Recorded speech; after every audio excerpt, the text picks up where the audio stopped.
செவிவழி கதை கேட்க வந்திருக்கும் அன்பு நேயர்களுக்கு இனிய வணக்கங்கள்.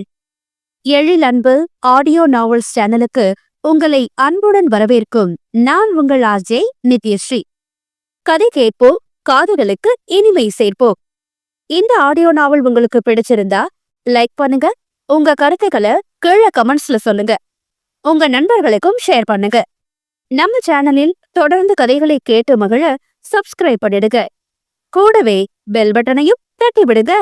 இப்ப கதை கேட்கலாம் வாங்க. பூவிதழ் மலரே, எழில் அன்பு. அத்தியாயம் 3. நன்மாறன் கலைவாணி தம்பதிகளுக்கு 2 ஆண் பிள்ளைகள். மூத்தவன் ரகுநந்தன், இளையவன் விஷ்ணு. நன்மாறன் ஊற்றி சுற்றுலாத்துறையில் வேலையில் இருக்க கலைவாணி இல்லத்தரசியாக இருந்தார். ரகுநந்தன் MBA முதுகலை படிப்பு படித்துக் கொண்டிருந்த காலகட்டம் அது. விஷ்ணு அப்போது இளங்கலை படிப்பில் சேர்ந்திருந்தார். விஷ்ணுவை விட ரகுநந்தன் படிப்பில் கெட்டிங்காரனாக இருந்தார். அவனின் கனவுகளும் விரிந்து பறந்திருந்தன. தந்தையைப் போல் ஒரு வேலையில் இல்லாமல் சுயமாக தொழில் நடத்த வேண்டும் என்பதுதான் அவனின் கனவாக இருந்தது. அந்த கனவு நிறைவேற முதலில் படிப்பை நல்லபடியாக முடிக்க வேண்டும் என்பதில்தான் முனைப்பாக இருந்தார். படிப்பைத்தான் அவனின் கனவுகளுக்கு அச்சாரமாக நினைத்தான். அதனால் படிக்கும் வயதில் மனதை அலைப்பாய விடக்கூடாது என்பது அவனின் கொள்கை. மனதை அலைப்பாய விட்டால் தன்னுடைய கனவை அடைய முடியாது என்பது அவனது நம்பிக்கை. அதனால் தன் கண்களை பெண்கள் பக்கம் திருப்பாமல் தான் உண்டு, தன் வேலை உண்டு என்று இருந்து கொள்வான். அதிலிருந்து அவனை பின்வாங்க வைக்க முயன்றவள்தான் சுவரூபா. ரகுநந்தனின் தந்தையுடன் பிறந்த தங்கையின் மகள்தான் சுவரூபா. அவனின் தந்தை நன்மாறனின் தங்கை பானுமதியை அதே ஊரில் ஆசிரியர் பணியில் இருக்கும் உமாவதிக்கு திருமணம் முடித்து கொடுத்திருந்தனர். உமாவதி பானுமதி தம்பதியருக்கு 2 பெண்கள். மூத்தவள் சித்திரப்பிரியா, இளையவள் சுவரூபா. சித்திரப்பிரியா ரகுநந்தனை விட 1 வயது மூத்தவள். சுவரூபாவும் விஷ்ணுவும் ஒரே வருடத்தில் பிறந்தவர்கள். சுவரூபா விஷ்ணுவுடன் தோழனைப் போல பழகினாலும் ரகுநந்தனிடம் உரிமை எடுத்துக்கொண்டு பழகுவாள். அவனும் அத்தைப்பெண் என்று அவளிடம் இயல்பாகவே பேசுவான். ஆனால் அதுவும் 2 மாதங்களுக்கு முன் நடந்த சித்திரப்பிரியாவின் திருமணத்தன்று தகர்ந்து போனது. கோவையை சேர்ந்த சுரேந்தருக்கும் சித்திரப்பிரியாவிற்கும் திருமணம் நடந்த அன்று உறவினர் யாரோ ஒருவர் ரகுநந்தனுக்கும் சுவரூபாவிற்கும் முடிச்சு போட்டு பேச அவனுக்கு அசூசையாகி போனது.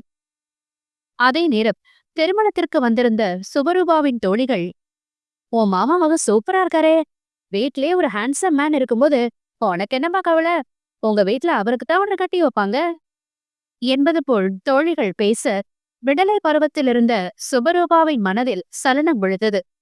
அதிலிருந்து ரகுநந்தன் தன் மாமன் மகன் என்பதையும் தாண்டி இன்னும் உரிமையுடன் அவனிடம் அவள் பேசி பழக ஆரம்பிக்க அவனுக்கோ அவளின் செயல் பிடிக்காமல் போனது. அப்படித்தான் ஒரு நாள் கல்லூரியில் அடையெடுத்து வைத்து இளம் பெண்ணாய் இருந்த சுபரூபா ரகுநந்தன் வீட்டிற்கு வருகை தந்தாள். அன்றும் ஒரு மழை நாள். காலை 9 மணிக்குரிய அறிகுறிகள் இல்லாமல் இருந்த வெளி உலகை ஜன்னல் வழியாக எட்டி பார்த்துவிட்டு உதட்டை பிதுக்கினான் ரகுநந்தன். ஊண்டியின் சீதோஷ்ண நிலை அவனுக்கு பிடிக்கும் என்றாலும் மழை பெய்தால் மட்டும் அவனுக்கு எரிச்சலாக இருக்கும். திடீரென இருட்டிக்கொண்டு கொட்டும் மழை அன்றாட வேலையை கெடுத்துவிடும் என்பதால் அவனுக்கு மழை என்றாலே அலர்ச்சி போல்தான். இப்போதும் வெளியே போக வேண்டும் என்று நினைத்து கொண்டிருக்க மழையோ அந்த காலை வேளையிலேயே கொட்டி தீர்த்து இப்போது தன் வேகத்தை சற்று தனித்திருந்தது. மழையையும் பொருட்படுத்தாமல் தலைக்கு குளித்துவிட்டு வந்ததால் அந்த ஈரத்தை தலையை சிலுப்பி உதறினான். ஏதோ பாடல் வரிகளை உதடுகளை குவித்து விசில் அடித்துக்கொண்டே கண்ணாடி முன் நின்று தலையை வார ஆரம்பித்தான் ரகுநந்தன். அப்போது அவன் அறைக்கு வெளியே, "அத்த அத்த" என்று அலறலாக அழைத்து கொண்டே அவனின் வீட்டிற்குள் பருவச்சிட்டாக நுழைந்தாள் சுபரூபா. 18 வயதான பருவச்சிட்டு. தன் வயதுக்குரிய துள்ளலுடன் எப்போதும் வலம் வருபவள். அவள் முகத்தில் எப்போதும் ஒரு மலர்ச்சி இருக்கும். அவள் குரலை கேட்டதுமே அறைக்குள் இருந்த ரகுநந்தன் லேசாக முகத்தை சுளித்துக் கொண்டார். "இன்னைக்கு வந்துட்டாளா இந்த லூசு" என்று மெல்ல முணுமுணுத்துக் கொண்டார். "வாமா சுவா, வெளியில மழை பெய்யுதே, நனைஞ்சுட்டேவா வந்த" என்று அவளை வரவேற்றுக் கொண்டிருந்தார் அவனின் அன்னை கலைவாணி. ஒரு கொடையாவது புடிச்சிட்டு வரக்கூடாது? பாரு, தலையெல்லாம் நனைஞ்சிருக்கு என்று அக்கறையுடன் கேட்டுக் கொண்டிருந்தார் அவனின் தந்தை நன்மாறன். பெரிய மழை இல்ல மாமா, இப்ப லேசான தூறல் தான் ஓடுது என்று சுவரூபா தன் தலையில் லேசாக ஒட்டியிருந்த ஈரத்தை கையால் துடைத்துக் கொண்டாள். இந்தா சுபா, இந்த துண்டை வச்சு தலையை தௌட்டிக்கோ என்று துவாலையை எடுத்துக் கொடுத்தார் கலைவாணி. தலையை துவட்டியவனிடம், சாப்பிட்டியா சுபா? இன்னைக்கு உங்க அம்மா என்ன செஞ்சா என்று கேட்டார். கருப்பட்டி பணியாராத்த, நான் சாப்பிட்டேன், உங்களுக்கும் எடுத்து வந்திருக்கேன், இந்தாங்க என்று கையில் இருந்த டிஃபன் பாக்ஸை அவரிடம் நீட்டினாள். உங்க அம்மா கருப்பட்டி பணியாரம் நல்லா செய்வாளே என்று சொல்லிக்கொண்டே அவள் கொடுத்ததை வாங்கி தன் கணவருக்கு ஒரு தட்டில் வைத்து கொடுத்தார். நந்தா அத்தா எங்க அத்த காணோம், வெளியே போயிட்டாரா என்று கண்கள் விரிக ஆவலுடன் கேட்டாள். இல்ல சுபா, மழை பெய்யுதுன்னு வீட்டுலதான் இருக்கா, அவ ரூம்குள்ள இருப்பான் பாரு, இந்தா இதை கொண்டு போய் அவன்கிட்ட கொடு, அவனுக்கு கருப்பட்டி பணியாரம்னா உயிர் என்று இன்னொரு தட்டில் மகனுக்கு வைத்து அவளிடம் நீட்டினார். அத்தானுக்காக தான் அத்த, அம்மா நேத்து மாவாட்டும் போதே அரிசி கூட போடுச்சுன்ன என்று ஆசையுடன் கூறினாள். அப்படி எனக்கு கொண்டு வந்திருக்க, அண்ணாவும் மட்டும் ஸ்பெஷலா என்று கேட்டுக்கொண்டே அங்கே வந்தார் ரகுநந்தனின் தம்பி விஷ்ணு. அவனுக்கும் 12 வயது ஆகியிருக்க அவளை போல் கல்லூரி முதல் வருடத்தில் இருந்தான். கருப்பட்டி பணியாரம்டா விஷ்ணு, வா வந்து நீ எடுத்துக்கோ என்றாள். ஐயர், அது யாருக்கு வேணும், கருப்பா இனிப்பா இருக்கோ, சகிக்காது முகத்தை செழித்தான் அவன். கழுதைக்கு தெரியுமா கற்பூர வசன, போடா இவனு, கருப்பட்டி பணியாரம் எவ்வளவு சரத்து டேஸ்ட் தெரியுமா? சுவரூபா முகத்தை வெட்டியபடி கேட்க, அந்த சரத்து டேஸ்ட என் அண்ணனுக்கே கொண்டு போய் கொடு, அண்ணாதான் அப்படி பலகாரம் எல்லாம் சாப்பிடுவான், எனக்கு வேண்டாம் என்றவன், அம்மா நான் என் ஃப்ரெண்ட்ஸ் வீட்டுக்கு போயிட்டு வரேன் என்று சொல்லிவிட்டு வாயிலை நோக்கி நடக்க ஆரம்பித்தான்.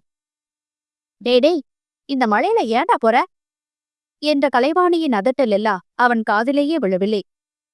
இன்னைக்கு ஞாயிற்றுக்கிழமை வீட்டுல இருப்பான அத்த, வெடிக்க போயிட்டு வருமா, நான் போய் அத்தானுக்கு பணியாரம் கொடுத்துட்டு வரேன் என்றவள் ரகுநந்தனின் அறைக்குள் சென்றாள். பாலி, சூறாவளி சுந்தரி, இன்னைக்கு எங்க வீட்டை சொல்லிட்டு போட வந்துட்டியா என்று கடுப்புடன் வரவேற்றார் ரகுநந்தன். அந்த வயதில் துருதுருவென்று சுற்றி வருவாள் என்பதால் அவளை அப்படித்தான் கேலியாக அழைப்பார். என்னடா அப்படி சொல்றீங்க, நான் என்னத்த சொல்லிட்டு போட்டேன், உங்களுக்கு பிடிக்கும்னு கருப்பட்டி பணியாரம் கொடுத்துட்டு போதா வந்தா என்று முகத்தை சுருக்கி கொண்டு சொன்னாள். ஏய் போதுண்டி, மூஞ்ச சுளிக்காத, ஏற்கனவே உன் மோரக்கட்ட கோணலாத்தான் இருக்கு, அப்புறம் இன்னும் கோணிக்க போகுது என்றான். ஏன் மூஞ்சிக்கு என்ன குறைச்சலத்தா, அழகா தானே இருக்க என்றவள் கண்ணாடி முன் நின்றிருந்தவனை தள்ளிவிட்டு தான் கண்ணாடியின் முன் நின்று முகத்தை இப்படியும் அப்படியுமாக திருப்பி பார்த்தாள். ஆமாமா, அப்படியே அழகு சொட்டுது, அங்கிட்டு போடி பள்ளி, இந்த முகரக்கட்டைய கண்ணாடியில பார்த்தாலோ இருக்கிற முகரதான் இருக்கும் என்று அவளை தள்ளி நிறுத்தினாள். அத்தா, பள்ளி சொல்லாதீங்கன்னு உங்களுக்கு எத்தனை தடவை சொல்றது, பள்ளின்னு சொன்னா கடிச்சு வச்சிருவேன் என்று அவனின் புஜத்தில் கடிக்க வந்தாள். ஏய், அப்படி கடிச்சு கிடிச்சு போடாதே, தேங்காய் துருவனது போல கை ஆயிடும் என்று அலறி அவளை விட்டு விலகி நின்றான். போகத்தா, என் பல்லு ஒண்ணு அவ்வளவு மோசம் இல்ல என்றவள் மேலுதட்டை தாண்டி லேசாக தூக்கி கொண்டு தெரிந்த தன் பற்களை 2 உதடுகளையும் சேர்த்து வைத்து மூட முயன்றாள். அவள் கஷ்டப்பட்டு பற்கள் வெளியே தெரியாமல் மூடுவதை கண்டவன், அப்படியும் லேசா தெரியதான் செய்யுது, அத நீ மூடினா என்ன மூடாட்டி என்ன என்று கேலி செய்தார். தன் முயற்சியை கைவிட்டவள், சரிதான் போக, இருந்தா எடுத்துட்டு போட்டோம், நீங்க ஏன் பல்ல பாக்குறீங்க, என் மனச பாருங்கத்தான் என்றாள் ஆசையாக. அத பார்த்து நான் எனக்கு செய்ய போறேன், ஏத்துப்பள்ளி என்று கடுப்புடன் சொன்னவன் அவளை கண்டுகொள்ளாமல் ஜன்னல் அருகே சென்று தூறல் நின்றுவிட்டதா என்று பார்த்தான். பூத்தூறலாக இல்லாமல் இப்போது பெரிய துளிகளாக தூறல் தூவிக் கொண்டிருந்தது. மழை இன்னைக்கு முழுவதும் இப்படியேதான் இருக்க போது போல என்று புலம்பிக் கொண்டே அவள் அருகில் வந்தவன் அவளின் கையில் இருந்த பணியாரத்தை வாங்கி சாப்பிட ஆரம்பித்தான். மழைக்கு நல்லா சூடா இனிப்பா இருக்கு, அத்தைக்கு தேங்க்ஸ் சொல்லுடி பள்ளி என்றான்.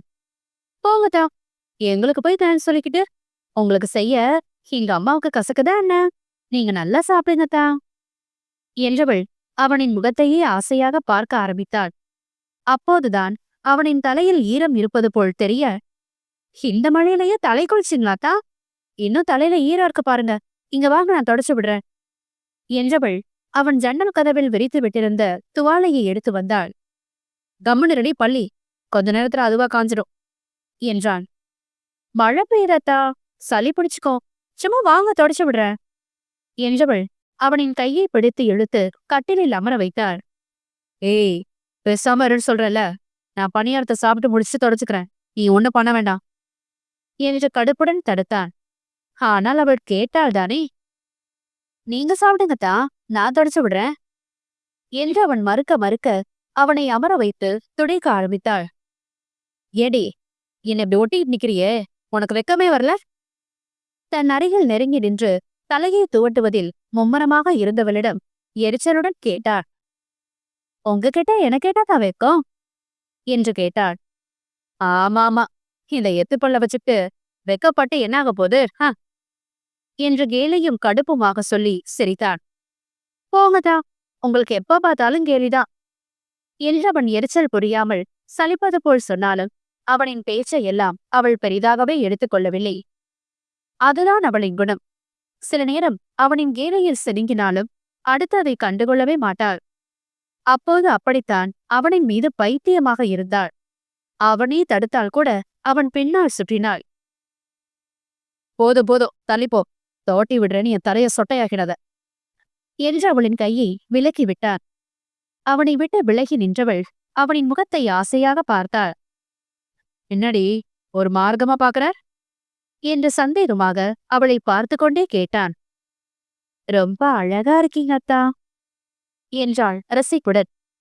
பின்ன நான் ஒன்ன மாதிரியா என்றவன் ஸ்டைலாக தன் மீசையை நீவி விட்டு கொண்டார். சரி சரி, இடத்த காலி பண்ண, எனக்கு வேலை இருக்கு. என்ன வேலைத்தா, சொல்லுங்க, நானும் ஹெல்ப் பண்றேன். என்னோட அசைன்மெண்ட் எல்லாம் எழுதணும், எழுதி தரியார் என்று நக்கலாக கேட்டான். என்ன எழுதணும், எப்படி எழுதணும்னு மட்டும் சொல்லுங்கத்தா, செய்யறேன் என்று அதற்கும் வேகமாக பதில் சொன்னவளை பார்த்து தலையில் அடித்துக் கொண்டான். நான் எழுத போறது இங்கிலீஷ் டி, அதெல்லாம் உனக்கு எங்க புரிய போகுது?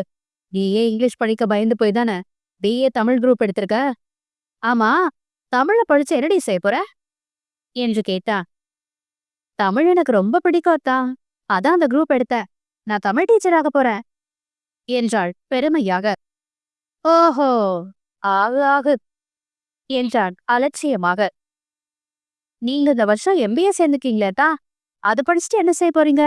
பெரிய வேலைக்கு போவீங்களா என்று கேட்டாள். நான் ஏண்டி அடுத்தவங்கிட்ட வேலைக்கு போகணும், நானே பல பேருக்கு வேலை கொடுப்பேன் என்றான் கெத்தாக. ஹை, பிசினஸ் பண்ண போறீங்களாத்தா? என்ன பிசினஸ் ஆவலாக விசாரித்தாள். ஹோட்டல். என்ன ஹோட்டலா? என்னத்தா MBA படிச்சுட்டு வெறும் ஹோட்டல் கடை வைக்க போறீங்களா என்று ஒரு மாதிரியான குரலில் கேட்டாள். லூசு, ஹோட்டல்னா சாப்பாட்டு கடை இல்ல. இந்த ஊட்டியிலேயே பெரிய ஹோட்டல் ரிசார்ட்னு வைக்கணும்னு எனக்கு ஆசை. அதுதான் என் கணவன் கூட சொல்லலாம் என்றவனின் கண்ணில் எதிர்கால கனவு பிரகாசமாக தெரிந்தது. ஓ, பெரிய கனவா இருக்கேத்தா என்று வியந்து கேட்டாள். கனவு கண்டா பெருசாதான் காணணும்டி, அப்பதான் நம்ம செயலும் பெரிய லெவல்ல இருக்கும். வெற்றிக்கனிய பறிக்கணும்னு வெறியும் வரும் என்றான் கண்களில் கனவுகள் விண்ண. நீங்க ஜெயிப்பீங்க அத்தா, எனக்கு நம்பிக்கை இருக்கு என்றாள். அது எனக்கே இருக்கு. சரி சரி, நீ இடத்த காலி பண்ணு, பணியாரம் நல்லா இருந்துச்சுன்னு அத்தை கிட்ட சொல்லிடு என்றவன் கடைசி பணியாரத்தை எடுத்து வாயில் வைத்து கடித்தான். அத்தா, எனக்கு என்றவள் சட்டென்று அவன் பாதி கடித்திருந்ததை பிடுங்கி தன் வாயில் போட்டுக் கொண்டாள். லூசு என்றவன் கடுப்புடன் கத்த. உங்களுக்காக நான் சரியா கூட சாப்பிடாம டிஃபன்ல போட்டு எடுத்து வந்தேத்தா, அதான் என்று வாயில் பணியாரத்தை வைத்து மென்று கொண்டே சொன்னாள். ஏற்கனவே உறவினர்கள் தங்களை இணைத்து பேசியதில் உள்ளூர கடுப்பில் இருந்தவனுக்கு அவளின் இந்த உரிமையான செயல்கள் எல்லாம் எரியும் தீயில் எண்ணெயை ஊற்றியது போல் ஆனது. நீ இப்படி பண்றதெல்லாம் எனக்கு சுத்தமா பிடிக்கல பள்ளி, நீ ரொம்ப நேரம் என் ரூம்ல இருக்காத, கிளம்பு முதல்ல என்று விரட்டினார். ஏத்தா என்ன விரட்டுறீங்க, இன்னும் கொஞ்ச நேரம் உங்ககிட்ட பேசிட்டு இருக்கேனே என்று அங்கிருந்து செல்ல மனமில்லாமல் ஆசையுடன் கேட்டாள். ஏய், நான் விளையாடுறியா?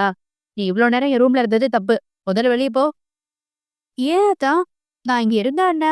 நான் பாட்டுக்கு நல்ல பிள்ளையா தானே இருக்கேன் என்றாள் செல்லுதலாக. லூசு, ரொம்ப நேரம் நீ என் ரூம்ல இருந்தா அம்மா அப்பா என்ன நினைப்பாங்க? ஒன்ன மட்டும் இல்ல, என்னையும் கெட்ட பிள்ளைன்னு சொல்லிடுவாங்க. வெளியே போ முதல்ல. நம்மளையே தான் அப்படி நினைக்க போறாங்க. அப்படியெல்லாம் நினைக்க மாட்டாங்க அத்தா. அப்படியே நினைச்சாலும் என்ன தப்பு என்று கேட்டவளை தீர்க்கமாக பார்த்தான் ரகுநந்தன். என்ன பேசுறன்னு புரிஞ்சுதான் பேசுறியா என்று தீவிரமாக கேட்டான். இதுல புரியாததுக்கு என்னதான் இருக்கு என்று விழிகளை விரித்து கேட்டார்.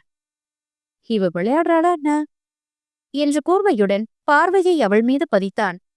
அவளின் முகத்தில் விளையாட்டோ தீவிரமான பாவமோ எதுவும் இல்லை.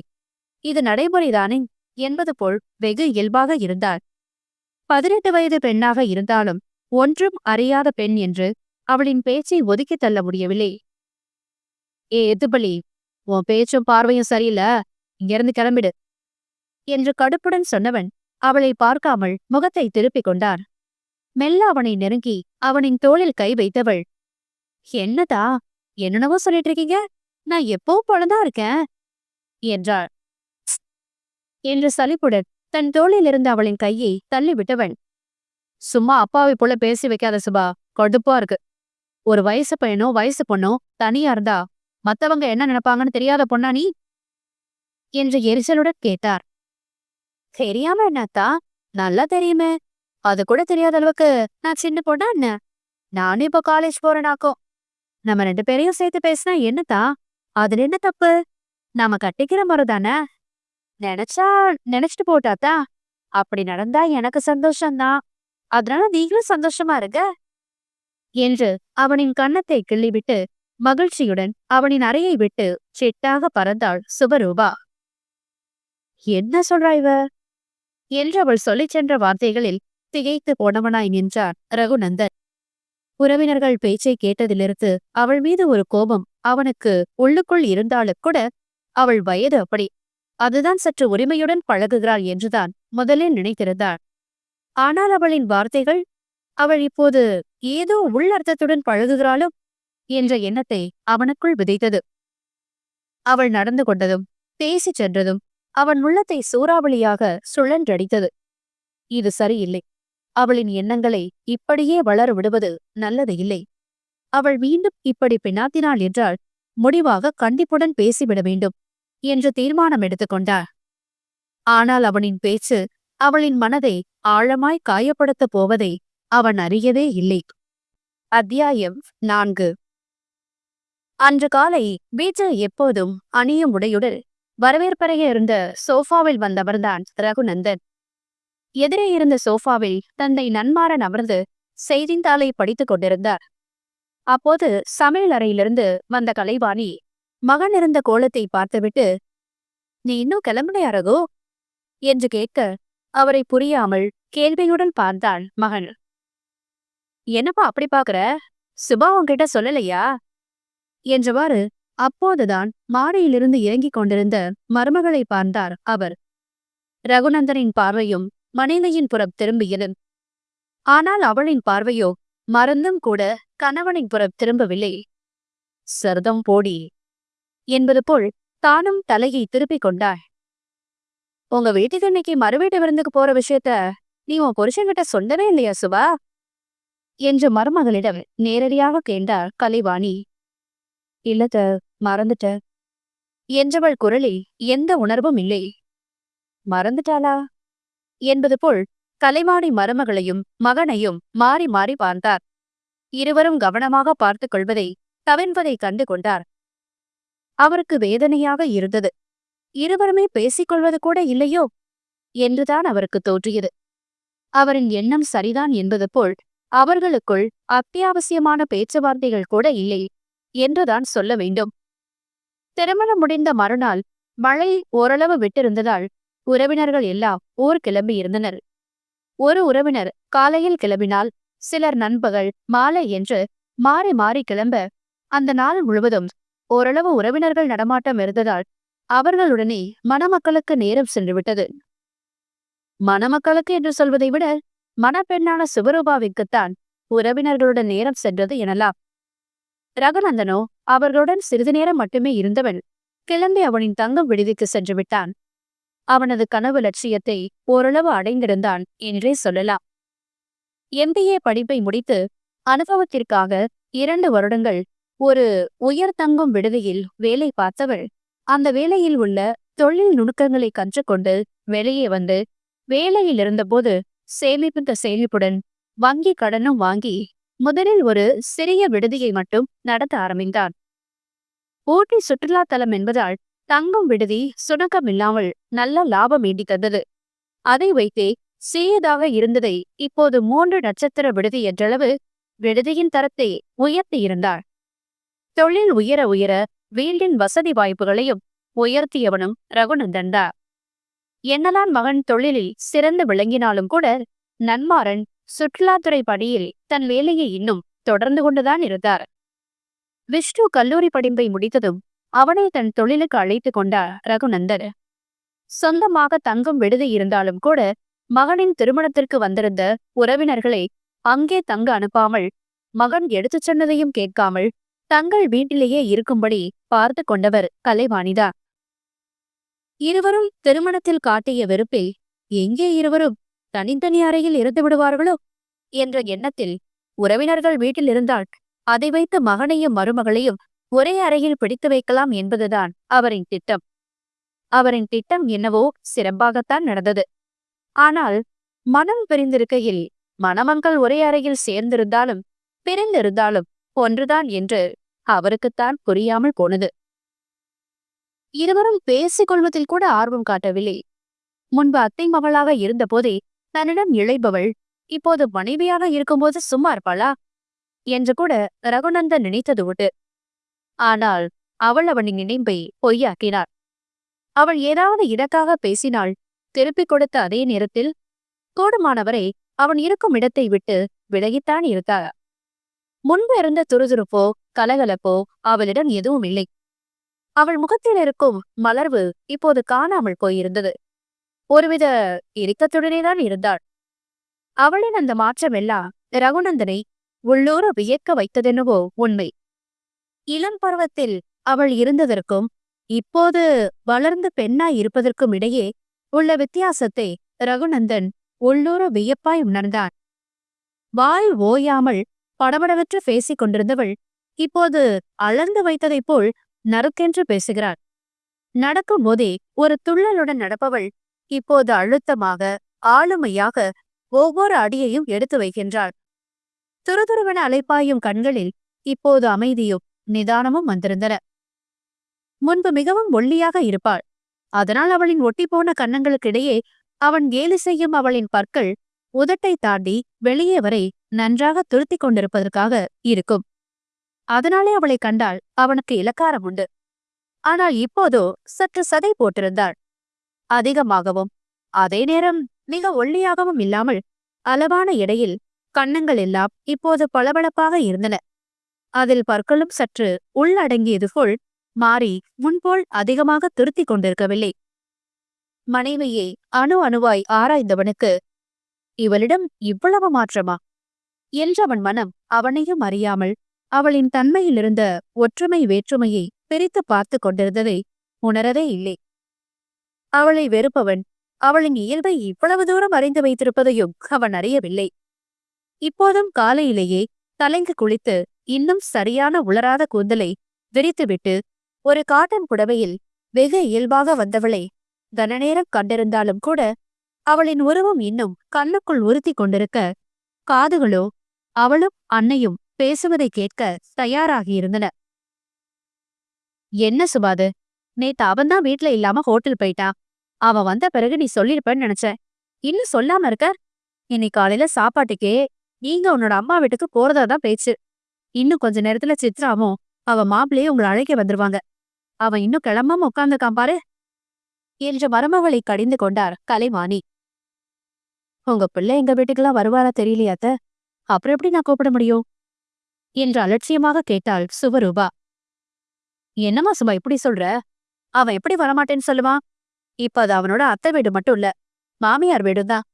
மாமியார் வீட்டுக்கு கண்டிப்பா மறு வீட்டு விருத்துக்கு போய்தான் ஆகணும் என்று கலைவாணி சொல்ல, என்னம்மா, நீங்க பாட்டுக்கு ஒரு பிளான் பண்ணிட்டு இருக்கீங்க? எனக்கு இன்னைக்கு நிறைய வேலை இருக்கு. என்னால எங்கேயும் போக முடியாது என்று அவர்களின் பேச்சில் புகுந்தார் ரகுநந்தன். இதை எதிர்பார்த்தேன் என்பது போல் சுபா உதட்டை சுளித்தபடி நிற்க கலைவாணிக்குத்தான் சங்கடமாகி போனது. செய்தித்தாள் படிப்பதை நிறுத்திவிட்டு தங்கள் பேச்சை கவனித்துக் கொண்டிருந்த கணவரின் முகம் பார்த்தார். மனைவியின் பார்வையின் அர்த்தம் புரிந்தது போல் கையில் இருந்த பேப்பரை மடித்து டீப்பாயின் மேல் வைத்தவர், என்ன வேலை இருந்தாலும் அதை நாளைக்கு பாரு தம்பி. இல்லையா சின்னவனை பார்க்க சொல்லு. இன்னைக்கு நீயும் சுபாவும் மறுவீட்டு விருந்துக்கு போய்தான் ஆகணும். அத்தை உங்களை எதிர்பார்த்து ஆசையா காத்துக்கிட்டு இருப்பா. அவளுக்கு ஏமாற்றத்தை கொடுத்துடாத என்று மகன் மறுக்க முடியாத குரலில் சொன்னார் நன்மாறன். மகன் ஒரு நிலைக்கு வந்து தன்னைத்தானே உயர்த்தி கொண்ட பிறகு அவனை அதட்டி உருட்டி பேசுவதையெல்லாம் நன்மாறன் நிறுத்திக் கொண்டார் என்றே சொல்ல வேண்டும். அப்படிப்பட்டவர் மீண்டும் அழுத்தி பேசியது அவனின் திருமண விஷயத்தில்தான். அதனால்தான் இந்த திருமணமும் கூட. இப்போதும் அவரின் அந்த பேச்சுக்கு மகனாக கட்டுப்பட்டார். அத்தை வீட்டுக்கு போறேன், பட் ஈவினிங் வந்துருவேன். அதுக்கு ஓகே, நான் மட்டும் போறேன் என்று கிடுக்குப்பிடி போட்டே சம்மதம் சொன்னான். இப்போதும் கூட சுவரூபா கணவனின் புறம் திரும்பவில்லை. சரிதா என்று நினைத்து கொண்டாள். பெரியவர்கள் பேசியே அவனை கரைத்துதானே இந்த திருமணத்திற்கே அவளிடம் போல அவனிடமும் சம்மதம் வாங்கினார்கள் என்று அறிந்தவள்தானே. அவனின் இந்த சம்மதமும் பெரியவர்களுக்காகத்தான் என்று தெரியாதா என்ன? ரகுநந்தன் எழுந்து குளிக்க செல்ல, அவனுக்கு ஏதாவது வேணுமான்னு கேட்டு போய் எடுத்து கொடுத்து ஹெல்ப் பண்ணமா என்று கலைவாணி சொல்ல, ஏத்த அவருக்கு தேவையானத அவரே எடுத்துக்க முடியாத அளவுக்குத்தான் உங்க பிள்ளைய நீங்க வளர்த்து வச்சிருக்கீங்களா என்று இடக்காக கேட்டாள். இப்படி கேட்டால் அவர் என்னவென்று பதில் சொல்லுவார்? மீண்டும் அவரின் கண்கள் கணவரின் புறம் சென்றன. நானும் போய் குளிக்கிறவாணி, வெளியே கொஞ்சம் வேலை இருக்கு, கிளம்பணும் என்று இப்போது மாமியார் மருமகள் பிரச்சனையில் தலையிடாமல் நைசாக நழுவினார் மனிதர். இப்ப மட்டும் மனுஷன் எஸ்கேப் ஆயிடுவாரே என்று புலம்பிக் கொண்டே அங்கிருந்து சென்று விட்டார் கலைவாணி. அடுத்த அரை மணி நேரத்தில் சுரேந்தரும் சித்திரப்பிரியாவும் புது மணமக்களை அழைக்க வந்துவிட ரகுநந்தனும் குளித்து தயாராகி கிளம்பி வந்திருந்தார். பெரியவர்களிடம் சிறிது நேரம் பேசிக் கொண்டிருந்து விட்டு மணமக்களை அழைத்துக் கொண்டு கிளம்பினர். அவள் வீட்டில் மணமக்களுக்கு ஆரத்தி எடுத்தே வீட்டுக்குள் அழைத்துச் சென்றனர். வாப்பா ரகு என்று மருமகனுக்கு முதலில் வரவேற்பு கொடுத்த பானுமதி, வாடி, எப்படி இருக்க என்று மகளின் கையை ஆசையுடன் பற்றி கொண்டார். 2 நாள்ல அப்படின்னு பெருசா மாறிட போற என்றவள் நாசுக்காக கையை விலகிக் கொண்டாள். மகளின் கோபம் பானுமதியின் கண்களை கசிய வைத்தது. என்ன சுபா இது என்று சித்ரா கண்டிங்க. விரடி சித்ரா, அவ கோபம் எத்தனை நாளைக்கு? நான் செஞ்சது அவ நல்லதுக்குன்னு ஒரு நாள் அவளுக்கு புரியும் என்று அன்னை பேசியதை கேட்க சுபரூபா அங்கே நிற்கவில்லை. அங்கிருந்து நகர்ந்து சென்றவளின் கால்கள் மாலையிடப்பட்டு சுவரில் படமாய் தொங்கிக் கொண்டிருந்த தந்தை உமாபதியின் முன் நின்றன. நிழல் படமாய் தந்தையை கண்டதும் அவளின் கண்களில் கண்ணீர் சுரந்தது. தந்தையின் புகைப்படத்தையே கண்ணீருடன் கண்டவளுக்கு தந்தை மட்டும் உயிரோடு இருந்திருந்தாள் இப்படி தன்னை பிடிக்காதவனுடன் ஒரு வாழ்க்கையை வாழ தேவை ஏற்படாமல் போயிருக்கும் என்று அவளால் நினைக்காமல் இருக்க முடியவில்லை. உமாபதி மென்மையான மனிதர். மனைவி மகள்களை அவ்வளவு பாசத்துடன் பார்த்து கொண்டவர். ஆசிரியர் பணியிலிருந்த தந்தையை பார்த்துதான் சுமரூபாவிற்கும் ஆசிரியை ஆக வேண்டும் என்ற ஆசை வந்தது.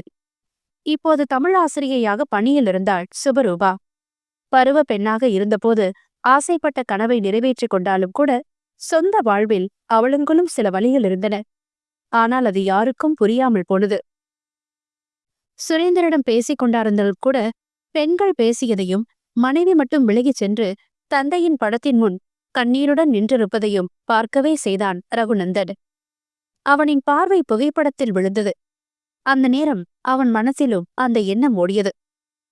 இவர் மட்டும் உயிரோடு இருந்திருந்தாள் இவளை நான் கல்யாணம் பண்ணியிருக்க வேண்டிய நிலையே வந்திருக்காது என்று தனக்குள் நினைத்து கொண்டே மனைவியை மீண்டும் பார்த்தான். அவள் சிறிதும் கண்களை கூட சிமிட்டாமல் தந்தையின் முகத்தையே வெறித்துக் கொண்டிருந்தாள். கண்களில் மட்டும் ஊற்றுப்போல் கண்ணீர் வடிந்து கொண்டே இருந்தது. தந்தையின் நினைவு போலும் என்று மட்டும் மனதற்குள் நினைத்து கொண்டான். அவளின் கண்ணீர் அவனை சிறிதும் அசைங்கவில்லை. ஏதாவது ஆறுதல் சொல்ல வேண்டும், சமாதானம் செய்ய வேண்டும் என்று எதுவும் தோன்றவில்லை. அதோடு அவளுக்கு தந்தையின் நினைவு மட்டும் அல்ல, அதையும் தாண்டி தன் மனதில் உள்ளதை தந்தையிடம் கொட்டிக் கொண்டிருக்கிறாள் என்பதையும் அறியவில்லை அவன். அவளுக்கும் ஒரு மனம் இருக்கும், அதிலும் சில வழிகள் இருக்கும். அது அவளை போட்டு ஒழுக்கும் என்பதை அவன் உணர மறந்து போனதுதான் கொடுமை. அவளை பார்த்த மற்றவர்கள் சில நொடிகள் அப்படியே விட்டுவிட்டனர். சிறிது நேரம் பொறுத்து பார்த்த பானுமதி பெரிய மகளிடம் கண்ணை காட்ட சித்ரா தன் மகனை தங்கையிடம் அனுப்பி வைத்தாள். அவன் குடுகுடுவென ஓடிப்போய் சுபாவின் காலை கட்டிக்கொண்டு, என்ன சித்தி, என கண்டுக்கவே மாட்டேங்கிற என்று அண்ணாந்து அவள் முகம் பார்த்து கேட்டார். குழந்தை தன் காலை கட்டி கொண்டதுமே சட்டென்று சுதாரித்து கண்களை துடைத்துக் கொண்டாள். சித்தி எங்க அஸ்வின் குட்டியை கண்டுக்காம இருப்பேனா என்று அவனை கஷ்டப்பட்டு தூக்கி இடுப்பில் வைத்துக் கொண்டாள். அவனுக்கு 7 வயசு ஆகுதுரி, ஏதோ சின்ன பையனை தூக்குற மாதிரி தூக்கிட்டு இருக்க, இங்கேயும் பிடிச்சுக்க போகுது, அவனை இறக்கி விடு என்று சித்ரா சொல்ல, போம்மா, நான் இறங்க மாட்டேன், நீங்க தான் என்ன தூக்க மாட்டீங்க, சித்திய செல்ல சித்தி என அப்படிதான் தூக்குவாங்க, ஆமா தானே சித்தி என்று கேட்டவன் அவளின் தோளில் சாய்ந்து கொண்டு கழுத்தை கட்டி கொண்டான். ஆமாட செல்லம் என்று சுமா தலையை அசைக்க, அப்புறம் உன் மகனை தூக்கி எனக்கு முதுகு வலிக்குது, இடுப்பு பிடிச்சுபிச்சுன்னு என்கிட்ட சொல்லிட்டு வரக்கூடாது என்று தங்கையை எச்சரிக்கை செய்தாள் சித்ரா. அட விடு சித்து, உன் தங்கச்சிக்கு இப்ப கல்யாணம் ஆயிடுச்சு, பின்னால நடக்க போறதுக்கு இப்ப இருந்தே ட்ரைனிங் எடுக்கலாம்னு நினைச்சுக்கோ என்று அவர்களை பார்த்து கொண்டிருந்த சுரேதர் நமட்ட சிரிப்புடன் சொல்ல, அவனை முறைக்க முடியாத சுபா தமக்கையை முறைத்தாள். இவ இப்பதான் கொஞ்சம் சூட்ட குறைச்சா, அதுக்குள்ள இந்த மனுஷன் இப்படி பேசி ஏத்தி விடுறாரே என்று தனக்குள் புலம்பிக் கொண்ட சித்ரா, சாப்பிட நேரமாச்சு, எல்லாரும் வாங்க சாப்பிடலாம் என்று பேச்சை மாற்றி அனைவரையும் அழைத்து சென்றாள். 4 பேர் அமர்ந்து உண்ணக்கூடிய சாப்பாட்டு மேஜையின் அருகே வந்த சுபா அஸ்வினை ஒரு நாற்காலியில் அமர வைத்துவிட்டு பக்கத்து நாற்காலியில் தான் அமர்ந்து கொண்டாள். சுபா, நீ இந்த பக்கம் வந்து உட்கார் என்று எதைய வந்த ரகுநந்தன் அருகில் அமர சொல்லி சித்ரா அழைக்க, நான் இங்கே இருக்கேக்கா, அஸ்வினும் நானும் பேசிட்டே சாப்பிடுவோம் என்று அவள் பேச்சை முடித்துக்கொள்ள சித்ரா, சுரேந்தர், பானுமதி மூவரும் ஒருவரை ஒருவர் பார்த்து கொண்டனர். புதுசா கல்யாணமான பொண்ணு மாப்பிள்ளையும் ஜோடியா உட்காரணும்னு தெரியாதா என்ன என்று புலம்பிக் கொண்டே பரிமாறிய பானுமதியை ரகுவோ சுபாவோ பொருட்படுத்தவே இல்லை. காலை உணவு மட்டுமல்ல, மதிய உணவும் கூட அப்படியேத்தான் சென்றது. மற்ற நேரமும் ரகுவும் சுபாவும் பேசிக்கொள்ளவே இல்லை என்பதையும் மற்றவர்கள் கவனிக்கவே செய்தனர். அவர்கள் விஷயத்தில் தலையிட முடியாமல் சுரேந்தர் மௌனமாக இருக்க பானுமதியும் சித்ராவும் தங்களுக்குள்ளேயே புலம்பிக் கொண்டனர். இவங்க என்னடி இப்படி பேசக்கூட செய்யாம ஆளுக்கு ஒரு பக்கமா இருக்காங்க, இவளுக்கு இத்தனை நாள் கல்யாணம் ஆகலையேன்னு கவலைப்பட்ட, இப்ப கல்யாணம் ஆகியும் வாழ மாட்டாளோன்னு கவலைப்பட வச்சிருவா பொருளுக்குடி, அப்படி என்னடி அவளுக்கு பிடிவாதம் என்று பானுமதி மூத்த மகளிடம் புலம்ப, சித்ராவிற்கும் அதே கவலை இருந்ததால் அன்னைக்கு என்ன ஆறுதல் சொல்வதென்று அவளுக்கும் புரியவில்லை. ரகு சுபாவின் வாழ்க்கை என்ன ஆகுமோ என்ற பயம் மற்றவர்களுக்குத்தான் இருந்ததே தவிர சம்பந்தப்பட்ட இருவருக்குமே இல்லாமல் போனதுதான் விந்தையாகி போனது. மாலை அங்கிருந்து இருவரும் கிளம்பினர். கிளம்பும் முன் மகளின் கையை பிடித்து சற்று தள்ளி அழைத்து போனார் பானுமதி. இந்த பார் சுபா, நீ இவ்ளோ கோவமா இருக்க வேண்டிய அவசியமே இல்ல. அம்மா உன் நல்லதுக்காக தான் இந்த கல்யாணத்தை பண்ணி வச்சிருக்கிற. அது புரியாம என் மேல கோவமா இருக்கிற. அது கூட பரவாயில்ல, நீ என்கிட்ட பேசுறனாலும் உனக்கு நல்ல வாழ்க்கை அமைஞ்சிருக்குன்ற திருப்தி எனக்கு போதும். ஆனா என்ன போல உன் புகுந்த வீட்டுல எல்லாரும் புரிஞ்சுக்கிறது கஷ்டம். தங்கச்சிக்காக அவ மகளை இந்த வீட்டுக்கு மருமகளா கொண்டு வந்தா அவ என்ன இப்படி இருக்கான்னு என் அண்ணனோ அண்ணியோ நினைக்கும்படி வச்சிடாத. அதே போலதான் ரகுவும். அவன் இருக்கிற உயரத்துக்கு உன்னை கல்யாணம் பண்ணிக்கிட்டதே பெரிய விஷயம். அவனை நீ சந்தோஷமா வச்சுக்கணுமே தவிர அவன் வருத்தப்படுற மாதிரி என்னைக்கே நடந்துக்க கூடாது. லேட்டா ஆனாலும் உனக்கு நல்ல வாழ்க்கை கிடைச்சிருக்கு, அத புத்தியோட இருந்து காப்பாத்திக்க பாரு என்று பானுமதி அறிவுரையாக சொல்லிக்கொண்டே போக சுவருபாவின் முகத்தில் கோபத்தின் சாயல் கொழுத்துவிட்டு எரிந்தது. அன்னையிடமிருந்து வெடுக்கென்று தன் கையை பறித்து கொண்டவள், முடிஞ்சுதா உன் அறிவுரை? தப்பு பண்ணிட்ட. கல்யாணத்துக்கு சம்மதிக்கலனா அப்பா போன இடத்துக்கே போயிடுவேன்னு நீ மிரட்டப்போ போயிடு, நான் விட்டுருக்கணும். தப்புதான் பண்ணிட்ட. அம்மா நமக்கு உயிரோட வேணுமே நினைச்சதுக்கு நீ இது மட்டுமா அறிவுரை சொல்வ? இன்னமும் சொல்லுவ என்றாள் கோபமாக. நான் என்ன சொல்ல வரேன்னு புரிஞ்சுக்கோடி என்று பானுமதி எடுத்து சொல்ல, போதுமா, நீ எதுவும் சொல்ல வேண்டாம். இதுக்கு மேல நீ எதுவும் பேசினா உன்னை மொத்தமா வெறுத்துருவேணும்னு தோணுது. அதான் வேணுமா? அப்ப என்ன வேணாலும் பேசு என்று அவள் சொன்னதும் கப்பென்ற வாயை மூடிக்கொண்டார் பானுமதி. அதற்கு மேல் ஒரு நொடி கூட அவள் அங்கே நிற்கவில்லை. வீட்டை விட்டு வெளியேறிவிட்டாள். அவள் சத்தமாக பேசியிருக்க எல்லாமே ரகுநந்தன் காதில் விழவே செய்தது. ஆனாலும் ஒன்றும் கவனிக்காதது போல் காரில் ஏறி அமர்ந்தான். பெண் இருக்கையில் ஏறி அமர்ந்து கொண்டாள் சுவரூபா. வாசலில் வந்து நின்ற அனைவரிடமும் தலையசைத்துவிட்டு காரை எடுத்தான் ரகுநந்தன். சுவரூபாவின் வீட்டுக்கு அவன் வீட்டிலிருந்து நடந்து செல்லும் தூரம்தான் என்றாலும் கூட நடந்து வந்த சுரேந்தரையும் சித்திரப்பிரியாவையும் காலையில் தன் காரில்தான் அழைத்துச் சென்றிருந்தான். காலையில் அக்காவுடன் சுபா பின்னால் அமர்ந்ததுதான் வந்தாள். இப்போதும் அவள் அப்படியே அமர்ந்து கொள்ள அவன் மறுக்கவில்லை. சுபாவின் தாய் வீடு கீழ் இருக்க அவனின் வீட்டிற்கு 2 வளைவு மேலே ஏறி செல்ல வேண்டும். வளைவின் பக்கம் இலகுவாக காரை திருப்பி ஓட்டிய வண்ணம் கண்ணாடி வழியாக மனைவியை பார்த்த ரகுநந்தன், கொஞ்சம் அதிகம்தான் என்றான். திடீரென்று அவன் அப்படி சொல்ல சுமரூபா ஒன்று புரியாமல் அவனை கேள்வியுடன் பார்த்தாள்.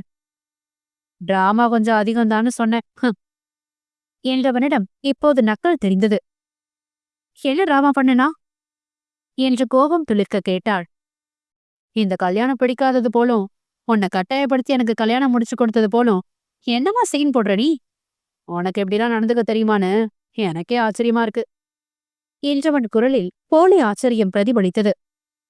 சீன் போடுறனா என்று சுபா ஆத்திரத்துடன் கேட்க, இல்லையா பெண்ண, 18 வயசுலயே என்ன கல்யாணம் பண்ணிக்க ஆசைப்பட்டவ நீ. அப்ப நான் மூஞ்சில அடிச்ச மாதிரி விரட்டி விட்டதும் கொஞ்ச நாள் அடக்கி வாசிச்ச. ஆனா காத்திருந்து பிளான் போட்டு என்னோட அப்பா அம்மாவே உன்னை கல்யாணம் பண்ணிக்க சொல்லி என்னை கட்டாயப்படுத்துற நிலைக்கு கொண்டு வந்துட்ட பாத்தியா? நீ கெட்டிக்காரினா. உன்ன நான் சாதாரணமா எடை போட்டுட்டேன். ஆனா நீ என்று அவன் பேசிக்கொண்டே போக, வாய் மூடுங்க என்று ஆத்திரமாக கத்தினாள். வியப்புடன் ஒற்றை புருவத்தை ஏற்றி இறக்கினாலும் அமைதியாகி போனான். என்ன நடந்தது? இந்த கல்யாணம் எப்படி நடந்ததுன்னு எல்லாம் தெரிஞ்சோம். எப்படி இப்படி உங்களால அபாண்டமா பேச முடியுது என்று கேட்டவள் குரல் ஆத்திரத்தில் நடுங்கியது. ஆனால் அதை பொருட்படுத்தாமல் தோளை அலட்சியமாக குலுக்கினான் ரகுநந்தன்.